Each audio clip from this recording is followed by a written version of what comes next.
Welcome to this webinar entitled Demeaning or Demanding, Understanding Emotionally Abusive Coaching. My name is Shelba Waldron, and I'll be your presenter for this workshop. Emotional abuse is a form of misconduct that is a repetitive form of abuse meant to induce fear by exposing the victim to ongoing attacks of belittling and humiliation. It includes an imbalance of power, such as the power inherent in the coach-to-athlete relationship. Emotionally abusive coaching practices are intended to mentally control the athlete as well as their parents by creating a culture of fear.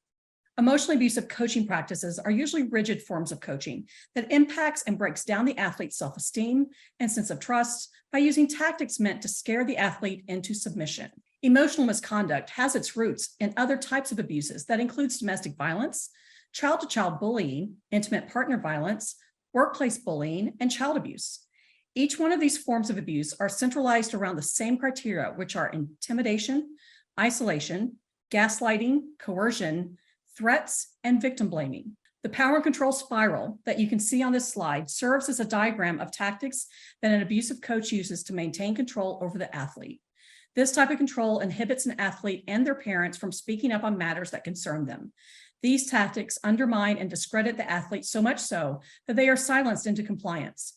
The elements of the spiral include fear, intimidation, degradation, isolation, parental manipulation, economic abuse, and the neglect of basic needs such as limiting water breaks or depriving an athlete of sleep. Intimidation and degradation are two of the most common traits of emotionally abusive coaching practices. Intimidation involves screaming, damaging of personal property such as training equipment or cell phones, invading the athlete's personal space, monitoring their social media accounts, and manipulating the athlete to not tell their parents or friends how they are feeling. When asked about practice, an abused athlete will often say everything is fine because they fear of saying what is really going on. Degradation includes criticizing the athlete's body or intelligence, name-calling, public isolation such as not allowing the athlete to interact with teammates, and public humiliation. In the case of emotional abuse, the coach may make unreasonable demands that the athlete can't live up to, for the purposes of shaming or criticizing the athlete for not completing tasks according to the standards of the coach. Neglecting basic needs is considered a form of emotional misconduct by requiring an athlete to perform injured, without food or water, or withholding bathroom breaks for the purposes of punishment. Neglect of basic needs is also considered a form of physical misconduct. Emotionally abusive coaches will attempt to isolate the athlete from their parents and friends by requiring permanently closed practices, refusing to allow the athlete to communicate with their family, and creating a system where the athlete is discouraged from making or maintaining friends outside of the training environment. Emotional abuse often includes words and phrases of absolute. Words of absolute are meant to make the athlete start doubting themselves.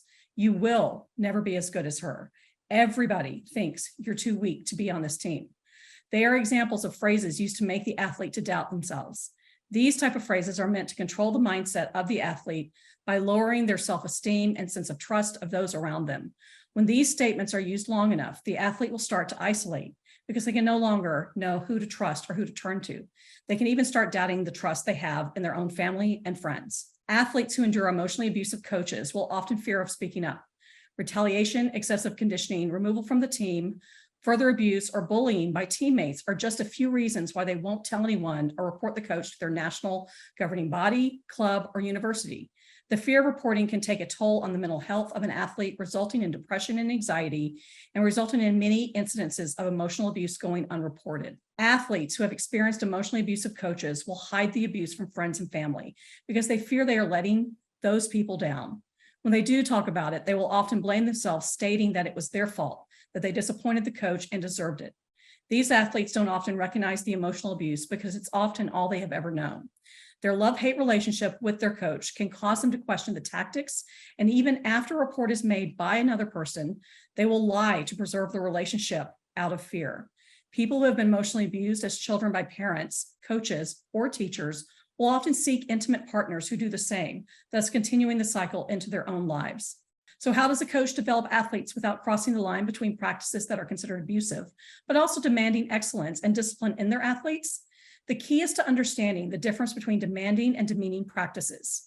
Demanding is a compassionate style of coaching that shapes the athlete's self-esteem and confidence as part of the coaching process, while remaining consistent and demanding excellence. Demeaning coaching disparages and insults athletes to the point where they feel insignificant in their own process. Demeaning coaching does not value the voice of the athlete and is intimidating and threatening. A demanding or tough coach requires hard work and for their athletes to meet high standards while giving respectful yet critical feedback. Demeaning environments are based in the fear of failure and disappointing the coach.